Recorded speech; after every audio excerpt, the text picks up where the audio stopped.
Hey everybody, this is Doug, the host of Chalk Talk. I got Coach Brez with me today. We are talking all things squat. I think even if you're a coach that feels like they've got the squat down, this one's worth checking out because of all of the different tips and tricks we introduce along the way. And we also kind of flip how we think about the squat in terms of starting maybe somewhere else than looking for just getting full range of motion just to get full range of motion. So give it a full listen. I think it's worth it. This is Chalk Talk presented by Platform. Let's go.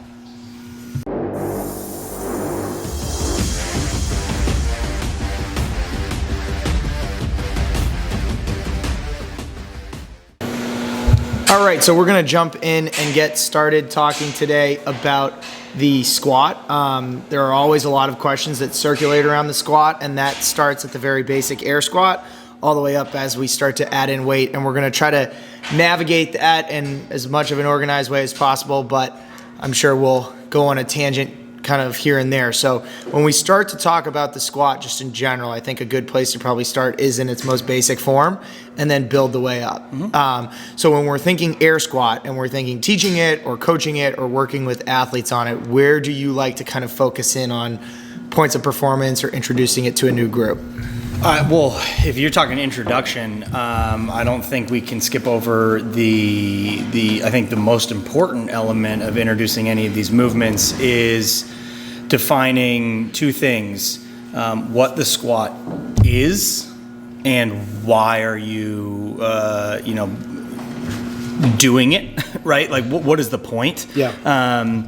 What I mean by that is the first, and we'll get into this a lot, is that I think what most people picture as the squat is the classic back squat, all right? A bar on your back, moving weight. Right. But first we need to make sure that everybody understands that what we're teaching is something far more pervasive, which is a movement pattern that is universal through a ton of different variations. And it's something that's, more or less hardwired into our DNA in terms of how we're supposed to move.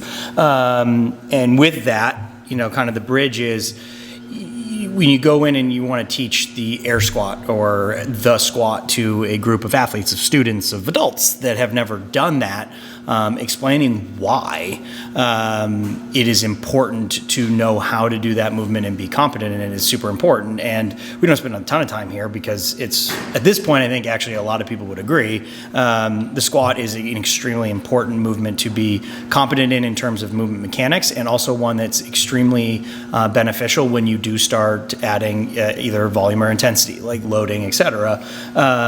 Because the easiest ones, if you're talking sports performance, right, it's directly tied to sprint speeds, to vertical jump, to all of those things that we think of with regards to enhancing athletic performance. Yeah. It's not the be all end all in terms of like if you only ever do that, you're going to just be the best at all those things, but it certainly helps. Yeah. Right. And then I think maybe more important to me, even as a coach and a former athlete, is that learning how to squat properly and having that habit and those mechanics cemented, along with a lot of the resistance training that has kind of come back up, is proven to be extremely beneficial in your later stages in life. It's maintaining healthy movement, staving off injury, making sure that your mobility and strength over time for the acts of daily living, or ADLs, are your ability is there throughout your entire life. A lot of people get into problems with immobility as they approach their elder years, not because they shouldn't be moving, because they hadn't before. Right. So I think just making sure that everybody understands that every time you sit into a chair, every time you sit on the toilet, a lot of those things all mimic the movement that we talk about in the gym, and that's why it's a foundational human movement versus something that's only because we want to lift heavy weights. Right, for sure. And I think that's a good place to set it up. And every coach or teacher has a different way of making it important or making it relevant, like you said, in terms of the why. I think a lot of people like to go to the sports performance stuff because it's what kids care about, and it's easy for them to sort of see it. But that's a good breakdown. So then from there, as we start to talk about it or follow those different progressions like you talked about, because you can range from that foundational human movement to what you described towards the end goal of like the barbell back squat or different forms where people get all excited about the weight and all of those other things. There's a lot of variations in between. So why don't we pick that apart wherever you want to start that out? Yeah, I think teaching the squat is something that inherently, like basically all of our movements, you're going to start with body weight. You're going to talk about building the requisite strength just to move your own body, control your own body, and also through the proper, movement paths via all of the different joints involved, because it's a closed chain movement, which means everything has to happen together. You're not just flexing your toe on a calf raise. Yeah. Right. So there's a lot of things that go into it all together. So I think I will preface all this, and I think we can talk teaching progression maybe after we just talk about what is the foundational elements of a squat regardless, because that's where you're going to start anyway. But I think important to note is that there is no hard and fast rule that means that you have to start at X and it has to go to the next and the next and the next. There is some pretty standard kind of progressional ideas, but at the same time, a lot of it overlaps. Things that you're going to use. You might be an expert back squatter, but at times you're using a wall squat or an air squat to work on technique or anything along those lines. So I just want to make sure that we're not saying once you like clear one, it's not like you can't go back. You don't graduate from one. One's not like a wall squat or a PVC overhead squat as a diagnostic tool is not just when you teach something, or it could be anywhere along the line. It's layered. Yeah. So if you want to talk, what is a squat? We generally break it down into 4, call it points of performance, so that everybody has a similar and universal understanding of what we're looking for. And again, I think one of the things that is always important to note that I think even sometimes the coaches and teachers, myself included, forget is that while instituting things like points of performance or universal guidelines are important because that sets a baseline, there is no such thing as a perfect squat. So everybody's anatomy is different. Everybody's going to move a bit differently. What we're saying is that you're not looking to create 100 identical versions of this movement. It's to get 100 people moving towards a kind of total movement idea with some kind of main points. Sure. So that when we talk about points of performance, again, I just want to make sure that we're saying is these are things that are going to help identify good squat mechanics. It's not saying that you have to have the exact look that somebody next to you does. Right. And then I know we label them typically in kind of like I would say probably 4 that we like to use a lot. Yep. Are those in a particular order that they should be in a certain order that we look for? I think the easiest, now we'll talk about, I've rambled enough, but I think we can talk about teaching the squat and where do you start and where do you go from there. I go unloaded, AKA body weight. And for me, and this has evolved over the last couple of years, I start from the bottom up.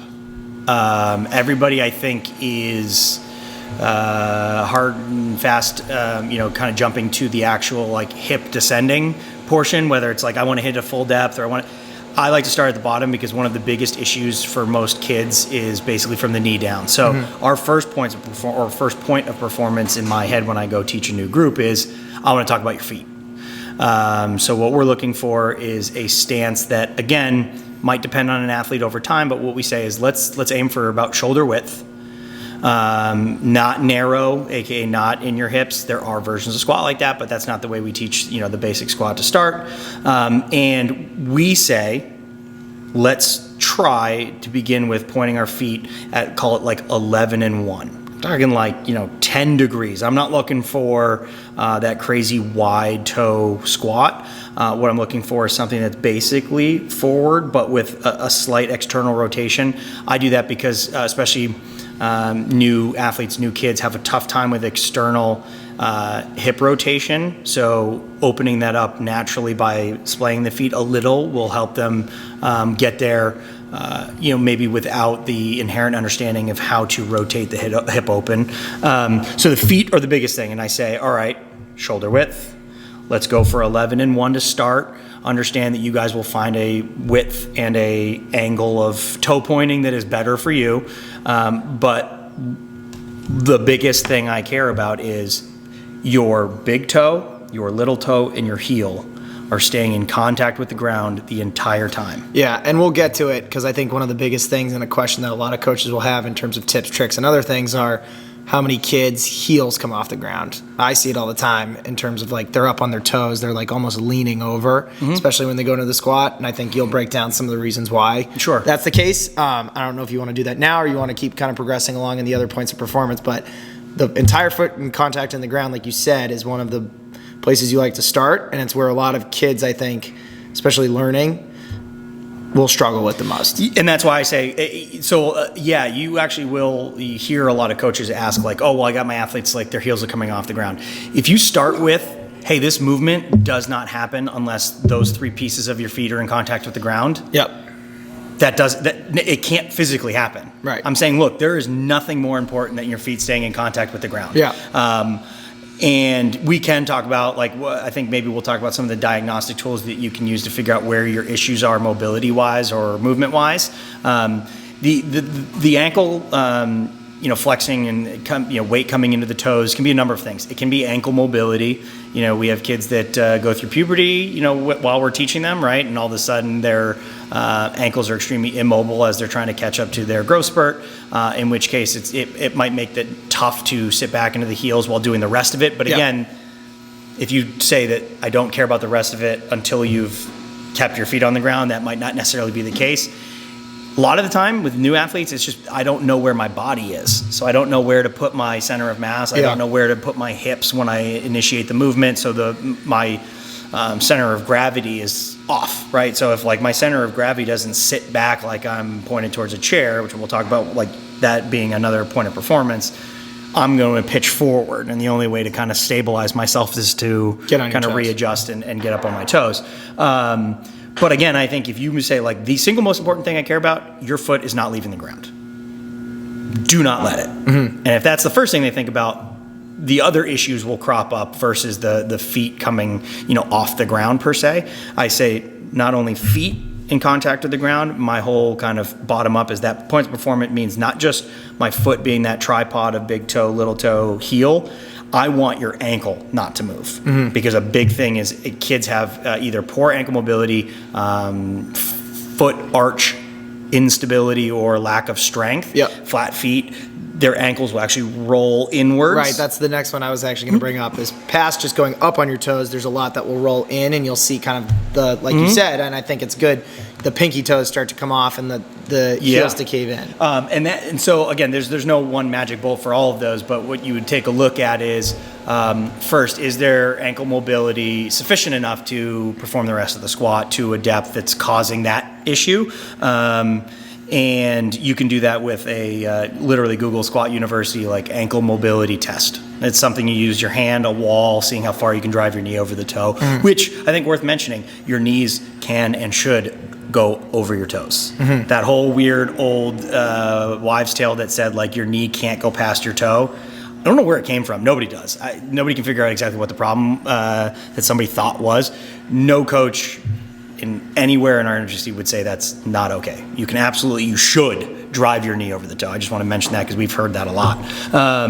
So the ankle could be just immobile, and then we said also like if it's a flat foot or arches just collapse, I would look at maintaining you can just Google like arch stability, et cetera, for just making sure that you have stable feet, which is important for athletics, let alone, your time in the gym. Like that's a worthwhile endeavor, going to work on with an athlete.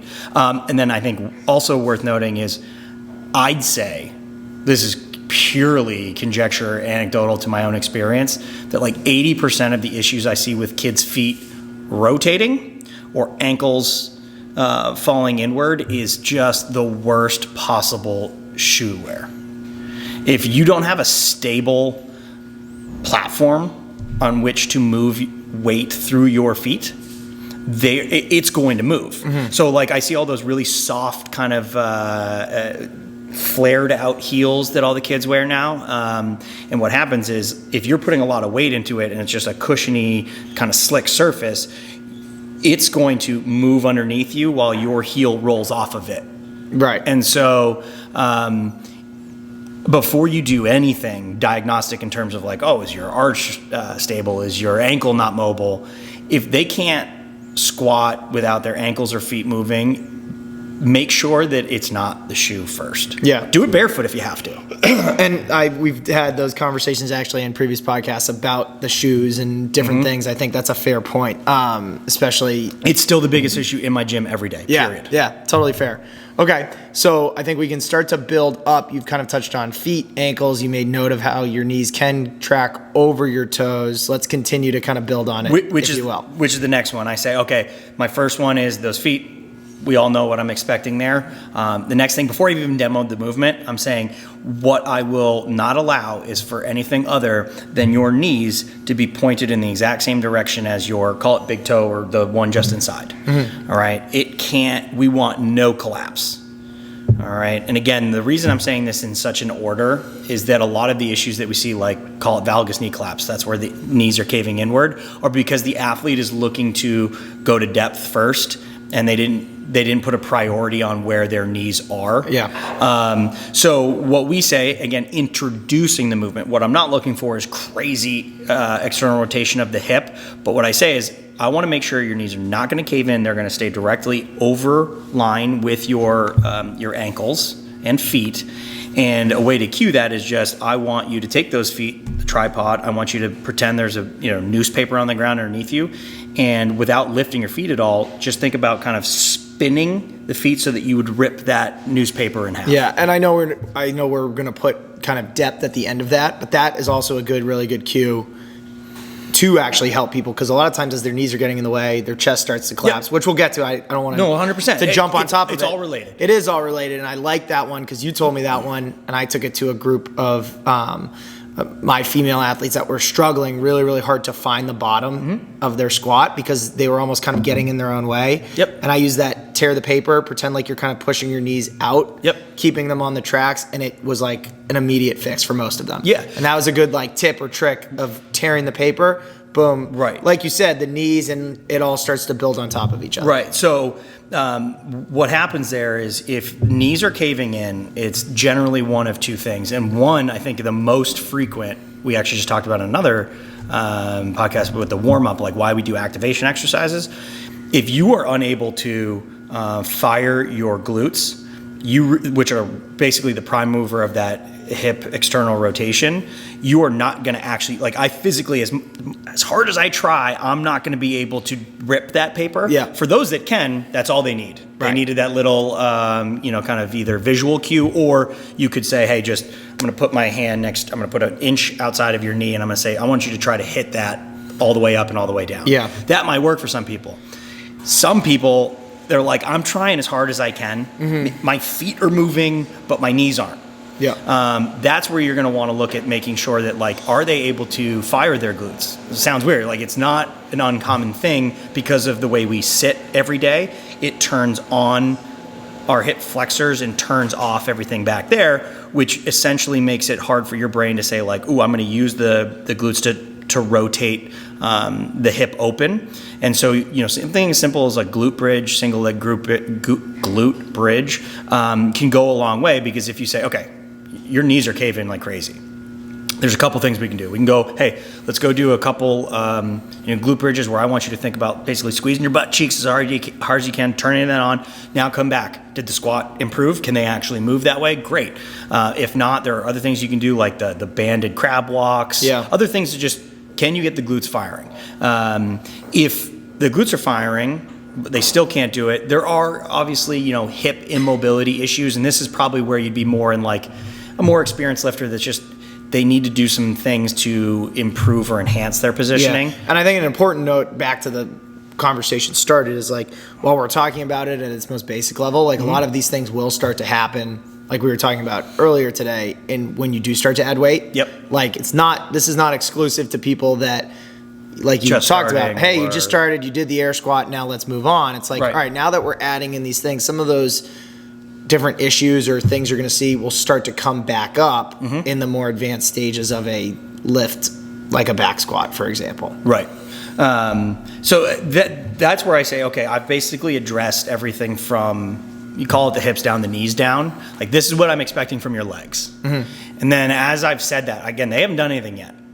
I have said this, I am demoing kind of what I'm talking about. And then I say, okay, the third piece is I want to maintain a neutral spine through the duration of a squat, which will look like this. Notice I haven't even talked about depth yet, right? I'm now saying, we've talked about knees, we've talked about feet. Watch my knees and feet, and then see those within the larger movement of a basic squat, which is all we're gonna do is hips descend back and down, such that eventually, yes, the goal is for a below parallel squat or parallel, either one is just fine. But we want to maintain a neutral spine. The thing is, I say neutral spine, but then I will immediately follow it up, unless I'm talking to a coach, with what I'm looking for is not the hunchback.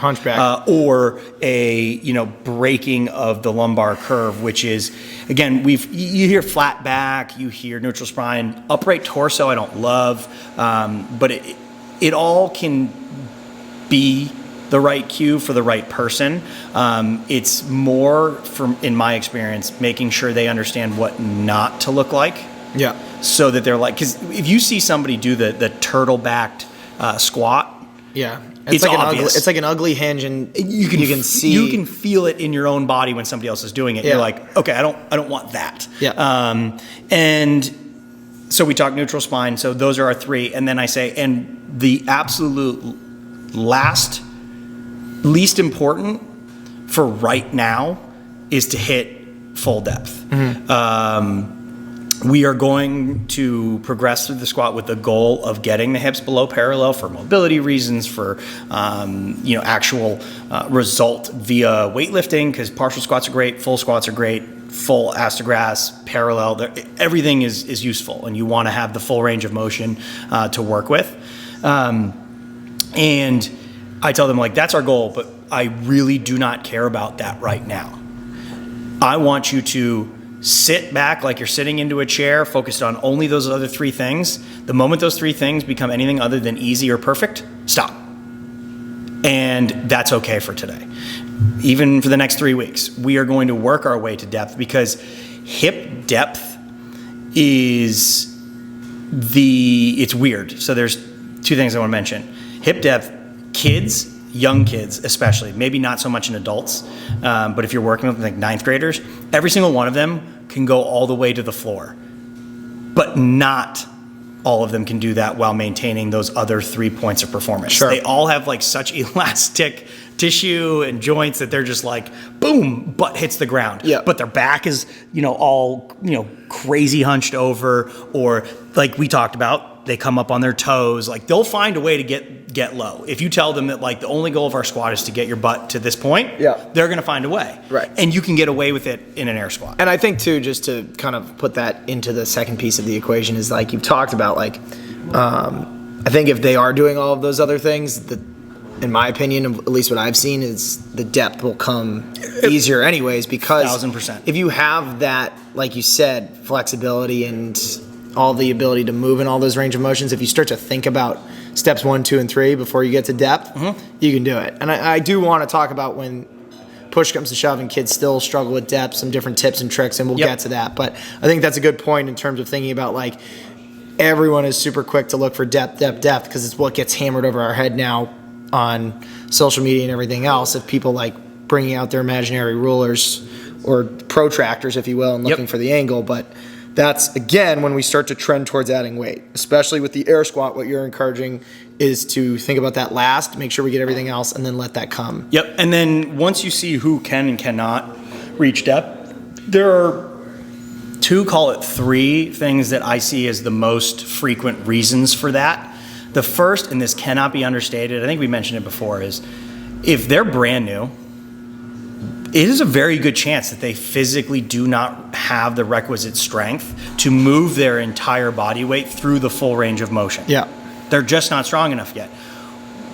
We inherently understand that somebody can go to a pull-up bar and not get the full, all the way chin over the bar, because they're like, I just haven't built that strength.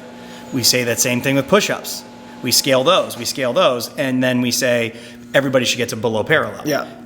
you might not have the strength yet. And this is where box squats or squatting to a med ball stacked on top of plates or a stack of plates or just a chair, I don't mean sitting into it and relaxing. Yeah. It's providing a target that they can gradually descend with, right? So if you have something that you can just go, I'm going to push back and down until I hit it, so long as everything else is stable and in the right place and position, come back up, and then you're building through that. You make it challenging. You've built that strength up. Now it's easy. You go slightly farther down, slightly farther down, and then you remove it all entirely. Well, I think that's a good point, because sometimes it's easy as a coach, and I've found myself saying it before too, is like, get a little lower.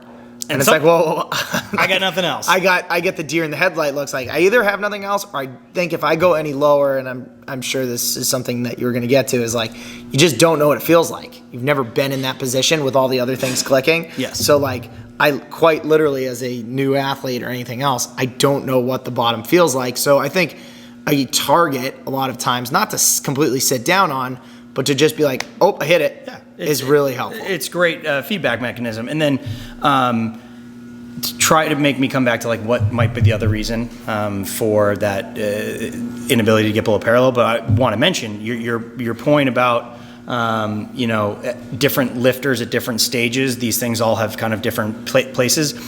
This is not to say that if somebody can't get to a parallel squat, everything else is great, and they've been training for 10 weeks. I'm like, let's go get a barbell. Right. No. Right. When somebody's using weight, a good squat or a proper squat is all the way through the range of motion that we've required. What I'm saying is, when I teach it, that's what I'm going to scale while keeping everything else the same. Yeah. Only when we've then succeeded in getting to the point where it's, a full squat will we move to weight. The reason I say that is, let's say you go in and you just start teaching barbell back squat. If I said, oh yeah, you guys are good because you're going a quarter of the way down and everything else is great, but you've never hit parallel, and a year later they still don't have the mobility or range of motion to get there. Right. They've never done a real squat. Yeah. So I just want to make sure it's clear there. I think a good point on that too is, like, I had a kid who had done all of those things, done the prerequisites, went to the barbell, started adding weight, and didn't even realize he was losing the full range of motion. And I wasn't with him because he was going off to do, workout on his own. To his credit, doing it, said, hey, video it, let me see, because the weight was going up pretty high. And as he's showing it to me, he's like, I should probably take some weight down. Well, and to his credit, that was super mature, and he did. And he's like, let me bring the weight down. But it's like, to that point, like you made earlier, you can go up, you can go back down. It's not this static thing of, once I've achieved X, I never have to go back. Correct. And I think another great just anecdotal evidence piece is, I have two kids I know, I won't say my name, I know exactly in my mind that they were freshmen, they learned all the bodyweight stuff, they were very good at it. Over freshman year, one of them grew, I think it was like 4.5 inches, and one of them grew almost 6. And they came in, and they had already learned everything and progressed, and now they had a barbell, and they were using light weights, and then all of a sudden I'm watching them work it out, I'm like, whoa. Yeah. We are now hunched over, hips are getting to about 45 degrees, and we're trying to move weight. I'm like, look, it's not your fault. You did nothing wrong. You grew a lot. Now, that second piece that I mentioned as the reason that, you might not hit depth, if your ankle mobility is very poor, which personally now, and again, this is just over the last 5-6 years with my, 100 or so athletes every year, it is incredibly large. It's an incredibly large proportion or portion of athletes that have any trouble moving is all ankle mobility, and it's all because of puberty. Right. I see the same thing. That's the toughest part. Like, kids just, I say, throw your foot up against the wall, and it's like the smallest angle possible. They can't do it. So. And so you can do a lot of things to address that, and it should be addressed, because that's just as much of a problem when they go run a ton or jump up and down in basketball. Like, you're going to want the range of motion and mobility and stability. Right. So that's one of the things where I, on the brand new novice lifter, depth is not my important thing. We're going to scale and have a goal to that. The athlete that has weight and is working with any of the variations, I am not allowing it to not go to depth, because then we're just, to your point, we're just going to get bigger in our numbers, and then we're going to have to regress, because all we've built is strength through a smaller range of motion, and that's not our goal. Can those be useful? Yes, but we're not talking about that. And I'm going to click pause really quick so that we don't get run out. So let's pause. I'm going to circle back with what we've kind of gotten to in terms of some of the things that even when we notice more advanced athletes starting to have troubles, maybe we can wrap with some like tips, tricks, things like that, if that's okay. Sure. Okay.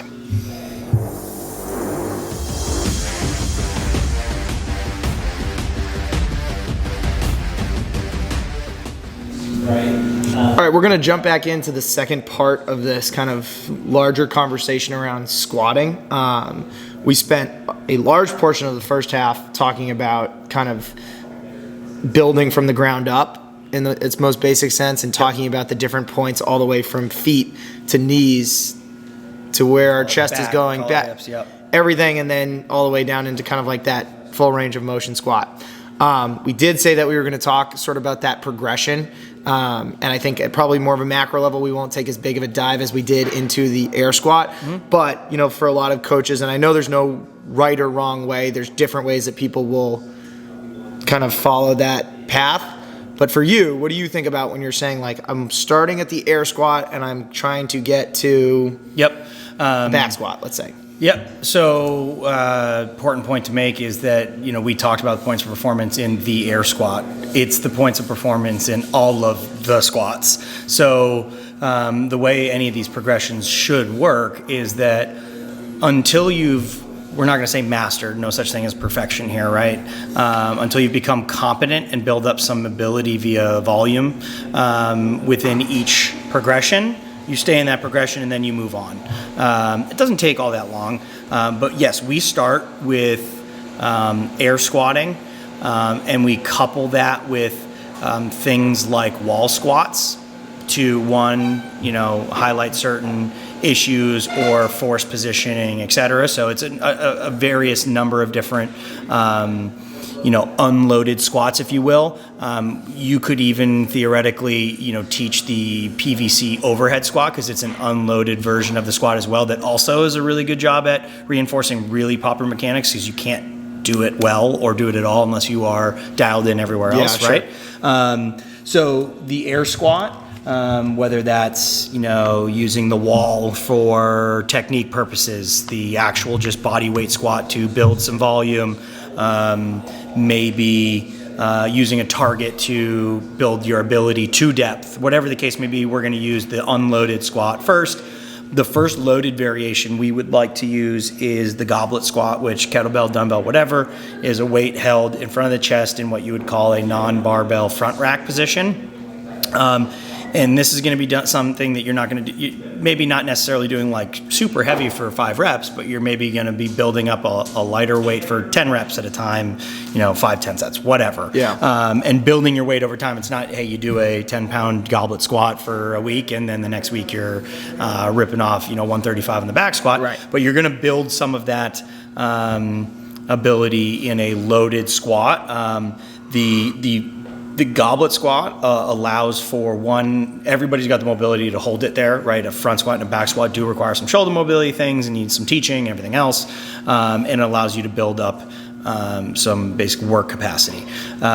It also forces, for the first time, your squat to engage and require stability through your core. Yeah. Right? And this is going to be a big one I think we'll probably talk about when you ask about certain faults that you see, like Sure. turtle shelling, etc. That's a huge piece. If you are unable to move weight through a range of squat because of your core, Yeah. all right, then you're never going to be a highly loaded squat later down the road. So goblet is a great place to start there. And I think probably if you will entertain it, I'll stop you along the way on this because I think it's probably easier because Sure. I see that one when you do get the dumbbell or kettlebell into the front rack and you go to do the squat and you use the word turtle shell, and for other folks they probably just think about like Notre Dame hunched over back, and like there's other things at play. But why don't you break down that and what you kind of do to try to correct or help fix it? Because again, it doesn't mean we necessarily, or maybe we do, have to just rip the weight out of their hands and say go back to air squat, or does it? No, well, if you're turtle shelling, it's because whatever weight you're using, your body, other than your legs, you might be able to go up and down all day. The rest of your body is incapable of managing that load for the amount of time that you are moving it. And that's just as important as your legs, right? So the squat is a full body exercise. And the reason that we talk about it being great is that it doesn't just work lower body power or strength or whatever, or mobility. Your core stability, your core strength is just as relevant. If you physically or you're turtle shelling on a goblet squat, that means, or back squat if we were all the way down the road, the weight on the bar, the weight in the bell is too much for you. Now, it might not be too much for your legs, and this is where people get tripped up. Like, no, that's an easy squat for me.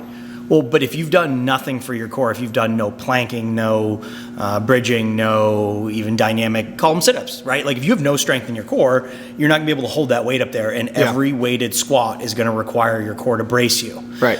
It could also very much be somewhat quicker fixes, which is if you don't know how to breathe, right? We talk about that, the big breath in and the air, basically, tightening up the space inside of your torso, right? Maximizing the stability through your spine via proper breathing techniques. It's both advanced and remedial. Obviously, you don't want to be completely out of breath during the moment you're descending and then ascending a squat because you've got no stability through your core via your diaphragmatic breathing and everything else. So that's a piece. And then if it is just like, they can go up and down all day, but their core is not strong enough. Start doing things, if you haven't already, with core development. Push-up planks, elbow planks, bridges, anti-rotation, because your core, a lot of people argue it's only for anti-rotation. I'd say or anti-movement. I'd say it's for both, but usually people only do one or the other, which is the problem, I think. Yeah. So make sure they're strong enough, right? Because it's not just about your legs, it's about whether or not you can handle a load, at all. Yeah, sure. Okay, and I think that's a good way to kind of preface it too, is that, like we talked about earlier, it's like there's a combination of different things. It's not just like... Right. It's never one right, thing. You can't just pick the one thing. For and all then, things. For sure. Okay, so you've done, like you said, you start to build up some of the volume. You're getting... In a goblet squat. In a goblet squat. And then what comes next? So I'm actually more... Like, some people will stay in that goblet squat for a long time. They're like, we got to build up to the point where they're doing, the 100-pound kettlebell because that means they can move some weight. Right. Personally...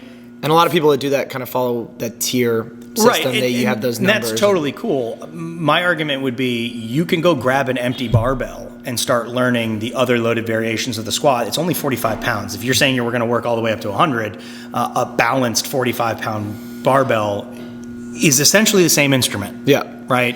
Don't go chase weight with that barbell, but you can do the same thing that you would with a goblet squat. So once we've learned how to brace ourselves, because it's easier to teach, right? A goblet squat's easier to teach than in a rack with a barbell. But once you've been able to teach that, you might still use it in your programming to develop more and more capacity, but then you can start teaching the technique of barbell squatting.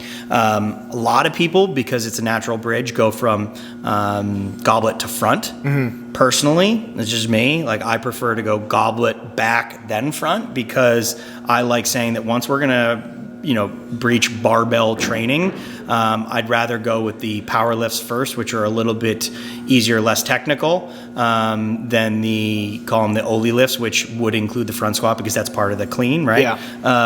And if you're going to work the clean in a week or 5 weeks or whatever session you're doing the front squat at the same time, there's so much carryover, it's very useful. Right, you can combine the two. I'd prefer to do back squat first, but again, what I'm not saying is I go goblet squat, then I go crazy heavy on back squats, then I learn a front squat. I learn a goblet squat, call it, a month and a half with like regular training, not like, a month and a half of once a week, but a month and a half of regular training. Then it's learn the barbell back squat for a month and a half. Then it's learn the front squat for a month and a half. Then it's put them all together into other variations, etc. Then you can go into your strength journey. Yeah. If that makes sense. Sure. And I like that a lot, because it I think puts into context that we're talking about learning it and not always just adding weight. The other one I wanted to press you on or ask you about, like the turtle shell one that I've seen and is a tough one to kind of like cue out almost, in my opinion, and I'm sure you have some easy fixes, would be like kind of like the hinge squat. Mm-hmm. Someone, especially once you get that barbell on the back, they almost naturally stick their butt so far back, load up their hamstrings, their chest is almost touching their knees, and they're like hinging. Yep. Almost like a good morning. Yeah. So, great question, because it is a frequent one. I think worth highlighting, because I didn't mention it, is we are all high bar back squat. A lot of people do use low bar back squat, especially if you're a starting strength coach or follow any of that program, which is just as good. I prefer the high bar for this exact reason, because the hinge version of a squat is something hard for athletes to kind of separate. So just worth mentioning, we are a relatively vertical torso high bar back squat is what we teach. Also worth noting before I answer that question is that there is no squat that's not going to require some torso incline. And some people do it like you talked about at the very beginning, like no two squats are going to be the exact same. Like, yes. Don't panic just because you see someone a little bit hinging, hinging, exactly. But they still can do it. That is a fair point. What matters more, right, and I guess I shouldn't have said no squat will be vertical torso, because to your point, everybody moves a little differently, right? So there probably is. But what I mean more is, there are going to be varying degrees of that hinge in a proper squat. What we're talking about is not how far the chest is forward. It's, does the angle of the torso change as you descend? If these are the hips and this is the torso, as the hips drop, does this change? Right. Which is being your spine, and you start to like move. Which is what we don't want. Yeah. And so I did a little research, because this one is less familiar to me. It's not as something I see as much. And for a long time, basically people thought that you just didn't have enough quad strength. So you're basically relying on going posterior chain. Now I'm going to drive that up with, I know we say it's like unhealthy for you to, move that much hinge weight or whatever. Your back is ridiculously strong. That's why you can deadlift a lot. Yeah. Right? I think people are actually overly cautious about your back. Your back is a ridiculously tough physical mechanism. Yeah. I mean, you'd have to really go crazy to see real damage to it. The soft tissue around it might freak out. But anyway, they would say, your quads are just, not strong enough, which means, okay, bring the weight down and make sure you're mastering the movement. But most recent research would actually suggest that if you are getting that, I descend, and as I come up, all of a sudden my hips are rising, but my torso is not, right. Is actually more due to you're just fatigued and you have lost mental control over your coordination. Yeah, I think that's a good way to put it, and it's kind of what I'm talking about is like the connection gets off. Like you kind of go out and then up, and you're not really following that great kind of linear path of going down balanced, and up. yes. Right. If you're not an imbalanced squat from somebody that knows what they're doing and is under load, is more frequently because they've hit a point of fatigue where they have lost the connection, and maybe that's something where it's something as simple as they're so focused because it's a heavy load that they're thinking about their legs and nothing else. Yeah. And all of a sudden, that's the easiest way to move it, right? You have to think about doing a squat to do a squat. Right. It's not going to just be subconscious once you master it. You have to think about, all right, am I in the right position everywhere? Is my good? Okay, I'm moving through the right, balance and proper path. So what they say is that really the only way or best way to do it is a verbal visual cue. Hey, look at me, listen to me, this is what's happening, I need you to be here. And this is one of those things where it's like, if at rep 5, you physically can't maintain that proper balance because the fatigue is so much that you've lost your connection, don't go to rep 6. Yeah. Right? Bring your weight back maybe a little bit and try 6 at a lower weight. Can right. you do it there? Or are you just too fatigued that day? Right. And there's no reason to just add on a set, 2 sets, 2 reps of poor squat. Yeah, because I think we naturally talk about like the deadlift or the clean or some of those movements where you can kind of like find ways to skirt it and still get the rep. And we don't talk about that as much with the squat. Which you absolutely can. Think to the same point of like you just have to go down and up, but you absolutely can have crazy knee collapse and get it up. You can, and those are those things that we talked about, and you asked me also, off camera, is what about when it gets heavy, the knees collapse. Yeah.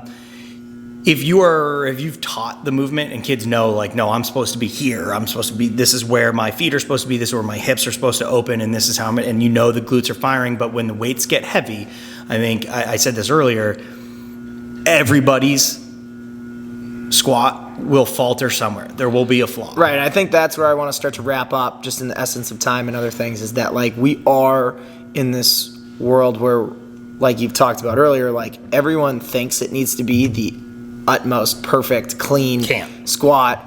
And we're in that pursuit, especially of like, if even the smallest thing looks off and it's on video, people freak out. But I think what we are trending towards, and what you've made a good point of, is even like the most advanced lifters, elite lifters, and we're talking mostly about high school kids, not anybody that even would fit those categories. Like even those advanced people, you start to add weight, things are going to get off. You know, it's just like as you get tired and you're shooting a basketball, your shot gets off a little bit or anything else like that. The panic comes in is when it is high weight and when we are adding things in and we're trying to be mindful of it. So in that kind of context, where would you want to like wrap this conversation up, or just kind of things to be mindful of as we start to progress into heavier weight or adding things into the squat? It's all about balance and it's all about judgment, right? Use your discretion. You know, there are some people, like you go watch power lifters that squat or like Olympic lifters, they will use valgus knee collapse almost intentionally out of the bottom of their squat to create torque, to create the propulsion up. And we don't want to be the people that say, and I'm saying we, the royal we, say like you can never put more weight on the bar until the previous weight is done 100 reps with flawless perfection. Yeah. Because one, that's not attainable ever. And two, you need to balance safety, learning, and results. If we're already past the teaching, like I know me, athlete, student, Sam Breslin knows that this is what's expected of me in a squat. My coach knows that I know. There are going to be times where after a set, I'm like, you know what? That wasn't my best because I got into a heavy weight, because I am trying to get better. I'm trying to get stronger. I'm trying to get more powerful, trying to sprint faster, jump higher. And then that's where I got to be like, okay, am I in that like, oh, you know, the knees were coming in a little bit, but I was pretty good. Or was it like everything went to crap?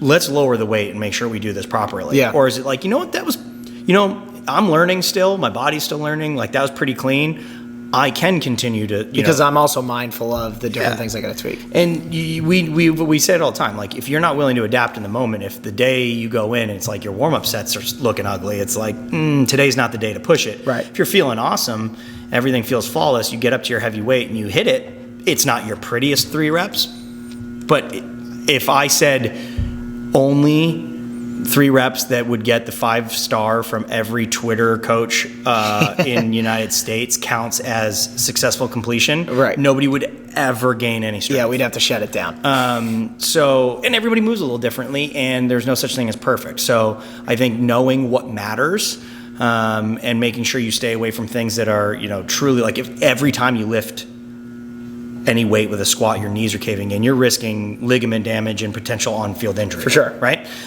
If every time you do a squat, you are doing a good morning, well, then if you start adding a ton of weight, it'd be like doing a ton of weight on a good morning. And at some point we know like, that's going to be tough. Yeah. Like, yeah, some people are strong enough to do a crazy perfect good morning. Yep. Not most people. Right. So you just got to be smart about it. For sure. And I think that's a good place to wrap up. And the point where I want to close with, especially for those listening or watching, is that we talked about a lot of different tips, tricks, things like that. Mm-hmm. We have over 600 instructional videos where we go over a lot of those different things in detail, in depth. And what we didn't make mention of, which I think is also helpful in terms of different ways that we're coaching things that you talked about, is like, you know, having kids see it, like having them visualize it, point it out to another kid, all of those different components so that it's the full picture. So yeah, we're going to wrap there. Thanks again for checking this out. And remember, at Platform, it's always in pursuit of better.